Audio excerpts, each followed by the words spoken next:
आमचे शिक्षक आमच्यासाठी प्रत्यक्ष देवतुल्य व्यक्ती आहेत आणि त्यांच्या प्रती आमच्या मनातल्या भावना व्यक्त करायचा, त्यांना धन्यवाद द्यायचा दिवस म्हणजे 5 सप्टेंबर.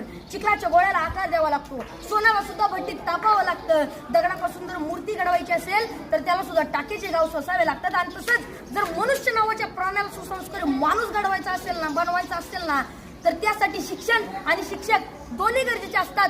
तेव्हा सुसंस्कारी माणूस तयार होतो.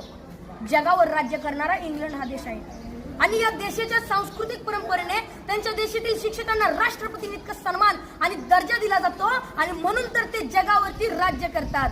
ज्याला क्रिकेटचा देव मानलं जातं तो मास्टर ब्लास्टर सचिन तेंडुलकर. त्याला प्रसार माध्यमांनी प्रश्न केला की तुम्हाला एवढी बक्षिसं मिळाली, तेवढे पुरस्कार मिळाले, तर त्यातलं तुमच्या आवडीचं बक्षीस कोणतं? तेव्हा सचिन तेंडुलकरने सुंदर उत्तर दिलं. ते म्हणाले, मला एवढी बक्षिसं मिळाल्यात, मला एवढे पुरस्कार मिळालेत, अहो एवढंच काय, मला सर्वोच्च पुरस्कार भारत रत्न मिळालाय, पण त्यातलं माझ्या आवडीचं बक्षीस कोणतं असेल ना, तर ते म्हणजे मला माझ्या आचरेकर सरांनी दिलेली शाबासकीची थाप. ते जेव्हा म्हणतात ना शाबास सचिन, तेव्हा त्यांची ही शाबासकी मला भारतरत्नापेक्षा सुद्धा मोठी आहे. जी माणसं आपल्या जीवनात मोठी झाली त्यांनी आपल्या आयुष्यातील मोठेपणाचं यशच श्रेय आपल्या शिक्षकांना दिलंय.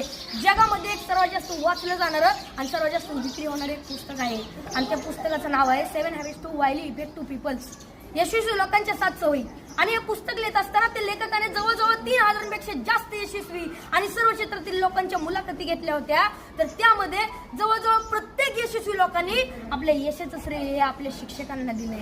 मनाच्या मोठेपणाचं सर्वात मोठं उदाहरण आपल्या शिक्षकांनी आपल्याला केलेल्या सहकार्याबद्दल कृतज्ञता व्यक्त करणे आणि मनाचा सर्वात मोठा खोटरडेपणा आहे की आपल्या शिक्षकांनी आपल्याला दिलेल्या ज्ञानाबद्दल जाण आणि कृतज्ञता नसणे. अशी माणसं फार मोठी होत नाहीत आणि पुढे जाऊन ती तोंडावर पडतात. असंच एका मनाच्या मोठेपणाचा एक मोठा प्रसंग या ठिकाणी मला सांगावा असं वाटतो. एकदा डॉक्टर बाबासाहेब आंबेडकर इंग्लंडवरून भारतात येत होते.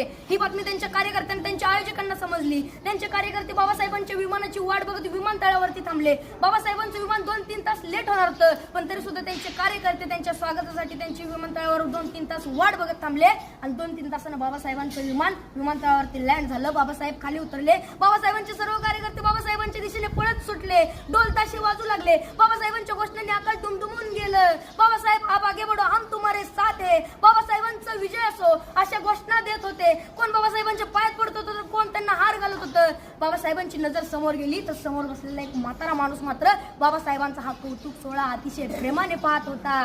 बाबासाहेबांनी गर्दी बाजूला सारली आणि तडकन त्या म्हाताऱ्या माणसाकडे गेले आणि आपलं डोकं त्या म्हाताऱ्या माणसाच्या पायावर ठेवलं. त्या क्षणी सर्व लोक आश्चर्यचकित झाले. एवढे मोठे प्रचंड पंडित डॉक्टर बाबासाहेब आंबेडकर या म्हाताऱ्या माणसाच्या पाया का पडताय. त्या क्षणी बाबासाहेब म्हणाले,